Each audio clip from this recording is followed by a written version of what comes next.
Les menaces du futur président américain sur la souveraineté du Groenland ont reçu une réponse plutôt timide et prudente de la part de Bruxelles. Le ton monte entre l'Europe et Elon Musk. Plusieurs dirigeants européens dénoncent les interférences du patron du réseau social X dans les débats nationaux. Alors qu'Herbert Kickl a été chargé de former une coalition gouvernementale en Autriche, l'arrivée au pouvoir d'un leader d'extrême droite pourrait avoir des conséquences à l'échelle européenne. Que va changer la chute du régime de Bachar al-Assad pour les milliers de Syriens réfugiés et installés en Europe? Des exemples en Allemagne, en Italie et en France. Les menaces du futur président américain sur la souveraineté du Groenland ont reçu une réponse plutôt timide et prudente de la part de Bruxelles.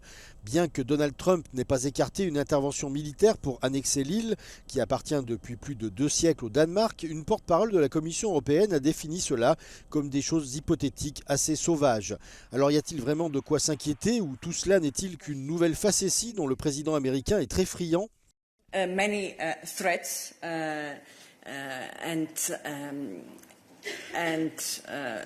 which did not materialize, and we don't see any need at this moment in time to go beyond what we have said. Alors Donald Trump veut-il vraiment faire main basse sur le Groenland? Ce dernier avait déjà exprimé son intérêt pour l'achat du territoire autonome danois lors de son précédent mandat et a donné un nouvel élan à son désir en envoyant son fils ce mercredi sur place pour tâter le terrain. Mais la chef du gouvernement danois Mette Frederiksen et le premier ministre groenlandais Mutte Egede ont tous deux réaffirmé que le Groenland n'était pas à vendre et que sa souveraineté appartenait à ses citoyens.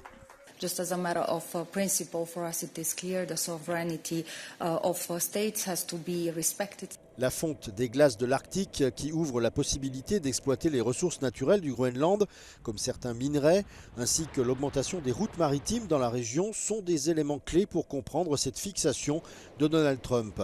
Cependant, Bruxelles rappelle que la clause de protection mutuelle entre les États membres en cas d'intervention militaire s'appliquerait également au Groenland.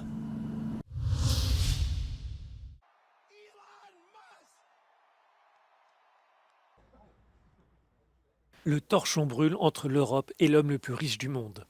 Plusieurs dirigeants européens accusent Elon Musk d'interférence dans les débats nationaux.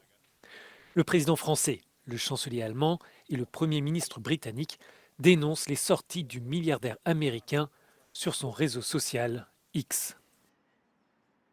La Commission européenne mène de son côté une enquête depuis 2023 sur l'entreprise dans le cadre de la législation européenne sur les services numériques, DSA en anglais. L'eurodéputé Damian Busselager a interrogé la Commission sur les prises de position d'Elon Musk et sur leur légalité, mais sans réponse pour le moment. Or, il estime qu'il faut agir vite. If there is a breach of the DSA, I would like to have a fast reaction. So if basically, very simply put, Elon Musk boosting his own reach and using that boost to recommend one party, the AfD in Germany, in the German election is illegal under the current DSA, then I would require swift action to ensure that this is not the case. Cette interférence a pris une autre forme récemment. Elon Musk diffusera jeudi en direct sur X un entretien avec la coprésidente du parti d'extrême droite allemand, Alternative pour l'Allemagne, qu'il soutient ouvertement.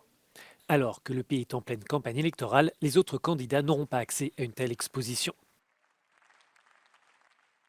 La Commission européenne rappelle que la liberté d'expression est au cœur de la réglementation européenne sur les services numériques. Toutefois, l'Union peut agir sur un autre levier dans ce dossier. Via algorithms, you can boost a certain type of narrative, you can boost a certain type of content, you can shadow ban other type of content. So again, as you said, we've made the point clear that such a live stream in principle is not prohibited by the DSA. Now, how much is it or will it be boosted?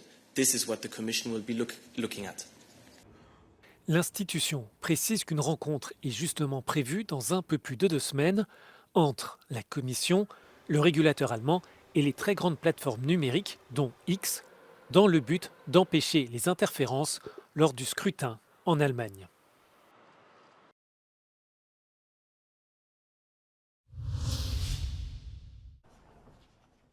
Toute la nuit, le balai des ambulances a été incessant.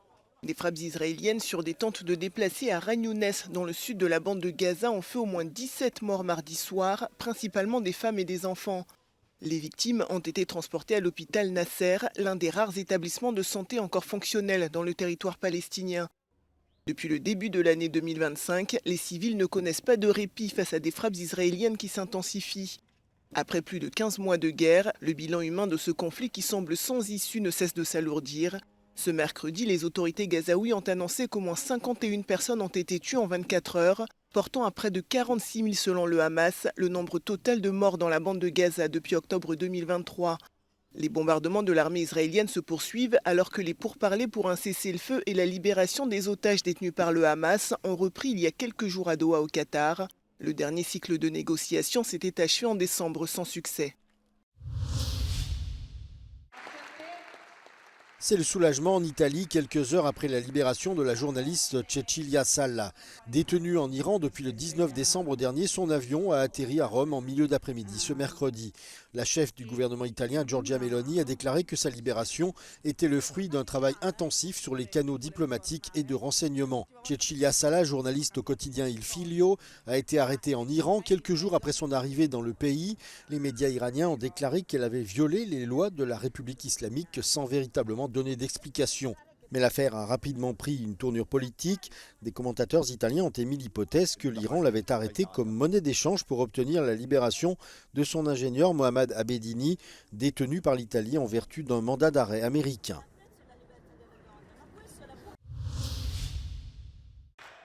Il y a encore quelques jours, Herbert Kickl était considéré comme un paria au sein de la classe politique autrichienne, mais après la victoire de son parti lors des législatives et vu l'impossibilité des partis traditionnels de s'entendre, ce dernier a été chargé de former une coalition gouvernementale. Selon cet analyste, l'arrivée au pouvoir du leader d'extrême droite pourrait bouleverser les choses et pas seulement au niveau national.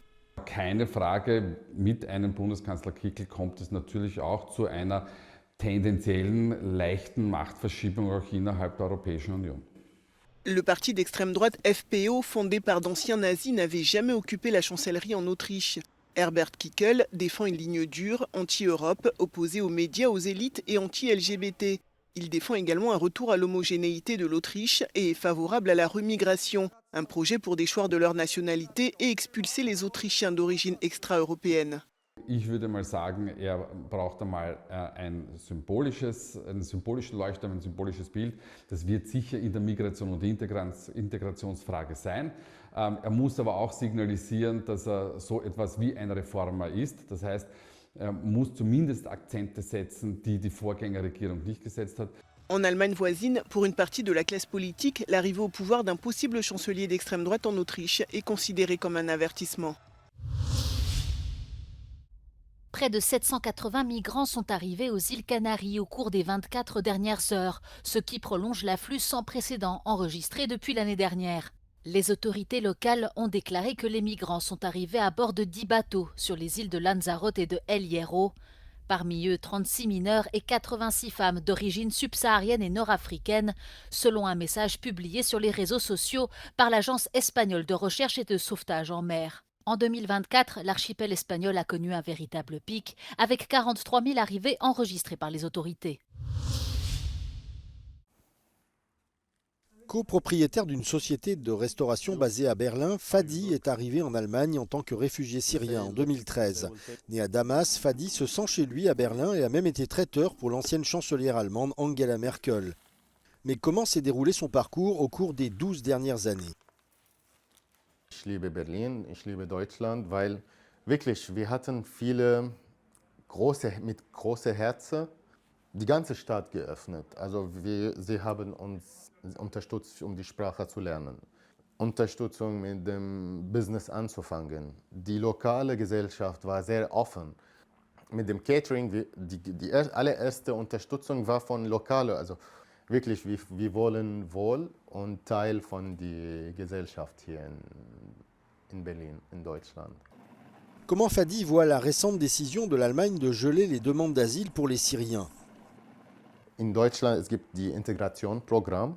Also es gibt viele Leute, die sich integriert in Deutschland, von Syrien, von anderen Ländern. Aber auch es gibt die Leute, die sich nicht richtig integriert. Ich bin der Meinung, das ist weit weg Unterhaltung.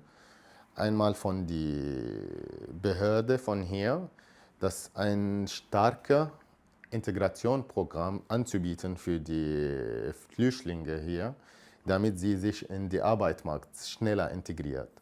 Aber es gibt einen Teil von den Leuten, die machen nichts eigentlich. Das muss ein irgendwelches klares Programm für sie zurückzubringen. Aber nicht für alle und nicht stoppen den Prozess. En Italie, bien que le nombre de demandes d'asile syriennes traitées soit inférieur à celui de tous les autres États membres de l'UE, le gouvernement a décidé de tout suspendre, une décision qui ne passe pas auprès des organisations de défense des droits de l'homme. L'Italia è stata il primo Stato dell'Unione Europea a riaprire un'ambasciata a Damasco, come a dire in Siria è tutto a posto. In realtà in Siria nulla è a posto. Da questo punto di vista la decisione del nostro Paese di sospendere a tempo indeterminato le procedure d'asilo è semplicemente scellerata. Tra l'altro è anche in contrasto con una direttiva del 2013 dell'Unione Europea e con un decreto legge italiano del 2008. La France a également annoncé un gel temporaire des demandes d'asile des ressortissants syriens. Et alors que le pays est confronté à un avenir incertain, les organisations demandent la mise en place de mesures exceptionnelles. Il existe dans la loi des dispositifs exceptionnels qui permettent le retour de réfugiés protégés par la protection internationale sans qu'ils perdent leur statut. Donc on demande à l'État français de mettre en œuvre ce dispositif pour que tous ceux qui sont des graines de la liberté et de la démocratie, qui sont venus se réfugier en France, puissent retourner dans leur pays et le semer.